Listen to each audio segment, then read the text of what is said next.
1 Samuel, chapitre 2. Anne pria et dit: Mon cœur se réjouit en l'Éternel, ma force a été relevée par l'Éternel.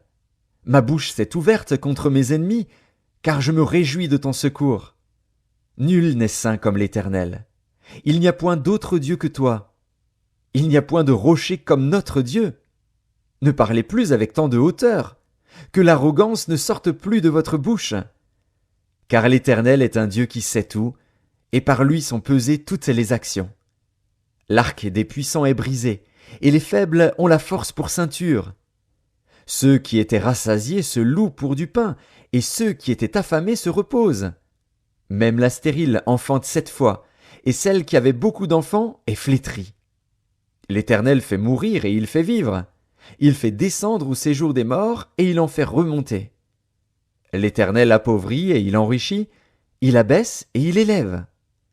De la poussière il retire le pauvre, du fumier il relève l'indigent, pour les faire asseoir avec les grands. Et il leur donne en partage un trône de gloire. Car à l'Éternel sont les colonnes de la terre, et c'est sur elles qu'il a posé le monde. Il gardera les pas de ses bien-aimés, mais les méchants seront anéantis dans les ténèbres, car l'homme ne triomphera point par la force. Les ennemis de l'Éternel trembleront. Du haut des cieux il lancera sur eux son tonnerre. L'Éternel jugera les extrémités de la terre.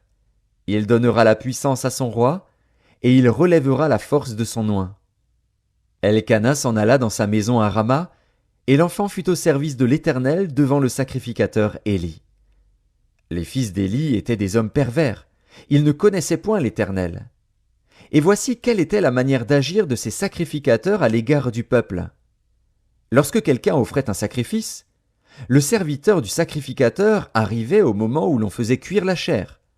Tenant à la main une fourchette à 3 dents, il piquait dans la chaudière, dans le chaudron, dans la marmite ou dans le pot.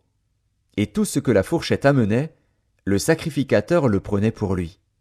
C'est ainsi qu'ils agissaient à l'égard de tous ceux d'Israël qui venaient là à Silo. Même avant qu'on fît brûler la graisse, le serviteur du sacrificateur arrivait et disait à celui qui offrait le sacrifice: « Donne pour le sacrificateur de la chair à rôtir. Il ne recevra de toi point de chair cuite, c'est de la chair crue qu'il veut. » Et si l'homme lui disait: « Quand on aura brûlé la graisse, tu prendras ce qui te plaira. » Le serviteur répondait: « Non, tu donneras maintenant, sinon je prends de force. » Ces jeunes gens se rendaient coupables devant l'Éternel d'un très grand péché, parce qu'ils méprisaient les offrandes de l'Éternel. Samuel faisait le service devant l'Éternel, et cet enfant était revêtu d'un éphod de lin. Sa mère lui faisait chaque année une petite robe, et la lui apportait en montant avec son mari pour offrir le sacrifice annuel.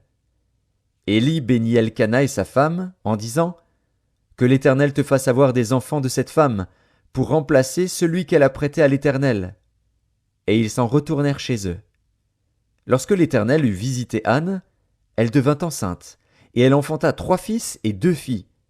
Et le jeune Samuel grandissait auprès de l'Éternel. Éli était fort âgé, et il apprit comment ses fils agissaient à l'égard de tout Israël. Il apprit aussi qu'il couchait avec les femmes qui s'assemblaient à l'entrée de la tente d'assignation. Il leur dit: « Pourquoi faites-vous de telles choses? Car j'apprends de tout le peuple vos mauvaises actions. Non, mes enfants, ce que j'entends dire n'est pas bon. Vous faites pécher le peuple de l'Éternel.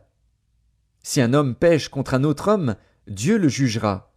Mais s'il pêche contre l'Éternel, qui intercédera pour lui? » Et ils n'écoutèrent point la voix de leur père, car l'Éternel voulait les faire mourir.